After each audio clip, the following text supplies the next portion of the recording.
com educação? Se eu falar que não, você vai continuar do mesmo jeito? Eu vou continuar do mesmo jeito. Eu queria que não.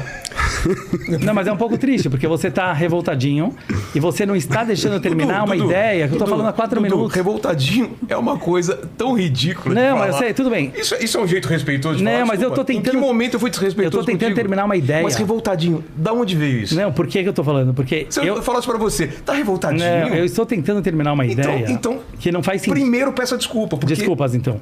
Agora, assim. só finalizando mais 10 segundos, para quem estava acompanhando, pena que foi cortado, porque eu sei que para pessoas neutras que estão assistindo está fazendo sentido, eu sei. Foi cortado. Eu só falei a palavra hebraica. Eu só falei hebraico só para descontrair. Vamos lá, Dudu. Isso. Finalizando. Então, eu acho que... assim, eu achei que você estava entendendo e que você estava gostando, mas de repente você me cortou na hora que eu ia falar a conclusão. Posso falar agora a conclusão? Você me cortou todas as vezes que eu tentei explicar o que é inteligência artificial, você me cortou todas as vezes. Você vai deixar eu falar também depois? Vou, claro, eu quero ouvir. Agora é a tua vez. Finalizando, então... Sendo, na minha opinião, obviamente é só a minha opinião, a inteligência judaica, durante esses 3.000 anos ou 4, que o judaísmo ele conseguiu sobreviver às maiores perseguições, seja essa que nós estamos sofrendo hoje em dia de antissemitismo, seja das cruzadas, seja em Hanukkah, seja em Purim, os gregos ou os romanos, foi sempre saber se reinventar, e babilônicos também, né? Muita gente. Não negando o que estava acontecendo no mundo, ao contrário, aproveitando o que estava acontecendo no mundo, porque todo mundo aqui me perguntou onde eu queria chegar. E é aqui que eu queria chegar. É você falar, eu vou usar a ferramenta da inteligência artificial para toda a informação, que obviamente de memória, ela vai ser melhor do que a gente, e conseguir usar a minha alma, que é algo que a inteligência artificial nunca terá, as minhas emoções, as minhas dores, os meus traumas, o sofrimento humano, a realidade da vida, que é algo que, obviamente, um computador ou um robô nunca terá. E essa será a grande novidade, na minha opinião, da era messiânica, na qual nós estamos entrando agora, de acordo com vários profetas e várias profecias da nossa Torá. E ela vai nos possibilitar diferenciar a capacidade humana. Então, a gente perdeu 3 minutos aqui à toa, mesmo que estão todo mundo zoando, mas que teria sido muito mais curto se eu pudesse falar. Assim como quando surgiram tratores, o ser humano não falou... Mas conclui logo, né? O ser humano não falou, que pena, agora tem tratores. Não, graças a Deus eu não preciso mais ficar pisoteando trigo na terra, porque agora eu posso virar médico.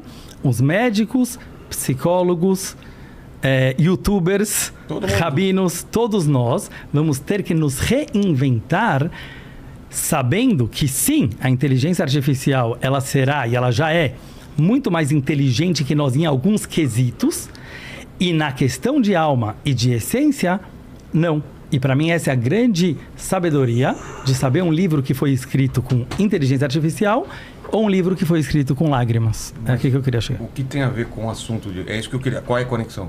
Com o que a gente está discutindo. Na minha opinião, que toda essa discussão, graças a Deus que foi feita aqui, que ela com certeza foi muito positiva, hoje em dia, com o pouco tempo que os jovens têm, e a maioria das pessoas tem de assistir alguma coisa, eles podem buscar isso. E essa é o boring, como se fala, que as crianças hoje não aguentam mais escola. Por quê?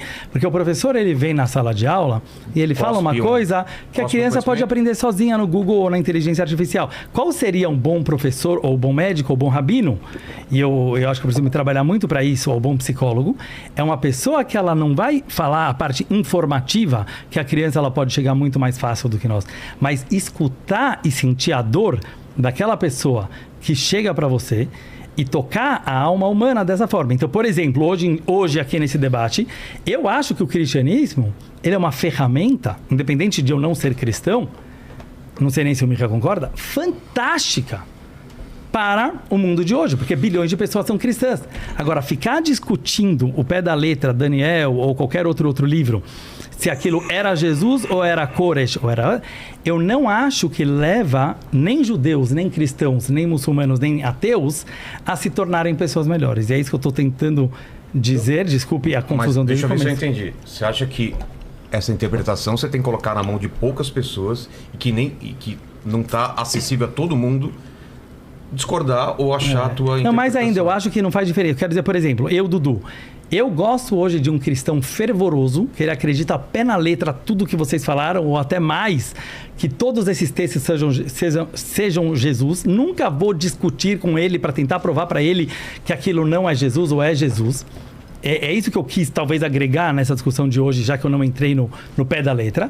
Porque para mim, como o Baal Shem Tov falou, se tem 2 bilhões, quantos os cristãos tem no mundo que acreditam nisso e se tornam pessoas melhores através disso, eu estou super feliz com isso. Qual é o meu papel como judeu? Meu papel como judeu não é converter ninguém. Judaísmo é a única religião, ou uma das, que nunca foi proselitista, vocês sabem disso. Sim. Até incomoda muita gente que a gente não tenta converter ninguém para o judaísmo. Não é a única, mas ela não é proselitista. Dessas famosas, maiores, dos Ocidente, com certeza. E que essa religião, por isso eu falei que o judaísmo não é uma religião, eu curto que tenham cristãos, eu curto que tenham muçulmanos, eu curto que tenham... E eu acho que o papel do judaísmo é tentar mostrar, por exemplo, para o cristianismo, como vocês próprios trouxeram, sim, vocês nasceram do berço judaico. Acho que sim, por isso talvez, não sei se eu discordo com o Micho, se ele concorda comigo, eu acho legal que vocês acham que vocês nasceram do berço judaico e que o Velho Testamento é de vocês. Não é o meu papel dizer que não. O meu papel é ver onde todos nós juntos, como seres humanos, podemos chegar a uma inteligência maior do que, desculpa repetir, essa infantilidade. Parece Corinthians e Palmeiras, que eu vejo entre católicos e evangélicos, ou entre judeus e cristãos, ou entre cristão e muçulmano, que para mim, ou entre direita e esquerda na política, que para mim faz parte de tudo da mesma infantilidade de jogar a luta para fora de nós, quando todos nós sabemos que a luta acontece dentro de nós. É só isso que eu queria falar. Uma pergunta sem nenhum tipo, honesta. Tá bom. Pergunta honesta. O senhor é contra a existência de um podcast como esse? Sim. Não. Era só colocar um ChatGPT para resumir aqui e você assiste. Eu falo isso porque é isso, o que a gente está fazendo aqui são 5 seres humanos discutindo ideias que podem ser erradas, podem ser certas, e um ChatGPT pegaria isso, resumiria, colocaria... Eu acho que a graça do teu pode... Não, porque ele fez uma pergunta para mim. Não, agora é minha hora de falar. Tá bom. Ele poderia resumir, você poderia colocar, para ele colocar a opinião de cada um, ele vai colocar isso, mas de maneira alguma o ChatGPT é um ser humano, assim como um carro, não é você. E ele te faz chegar mais longe, ele te faz chegar mais rápido. É assim o ChatGPT, ele te faz chegar mais rápido, te faz chegar com uma precisão maior, até para diagnóstico, mas ele não é um ser humano, é isso que eu quis dizer. Mas eu acho até que isso a gente está fugindo um pouco do assunto. Não, mas ele fez uma pergunta muito boa. Não, mas aí eu acrescento, respeitosamente. Eu gostei da tua pergunta. Veja bem, se o senhor é contra um podcast como esse, por que o senhor veio? Porque é teologia cristã. Posso responder? Sim. Eu não sou um contra. Sim. Eu sou a favor... com esse tema você quis dizer. Esse tipo de podcast. Não esse tipo de... Com esse tema e não trouxe seu chat GPT. Nem trouxe. Não. Eu adorei a tua pergunta. Não, ao contrário. Eu sou super a favor de um podcast como esse. Para as pessoas... Qualquer tema. Para as pessoas trazerem as suas experiências pessoais... E as suas vivências com honestidade, com coragem de até assumir suas próprias falhas e pecados, como eu fiz talvez aqui,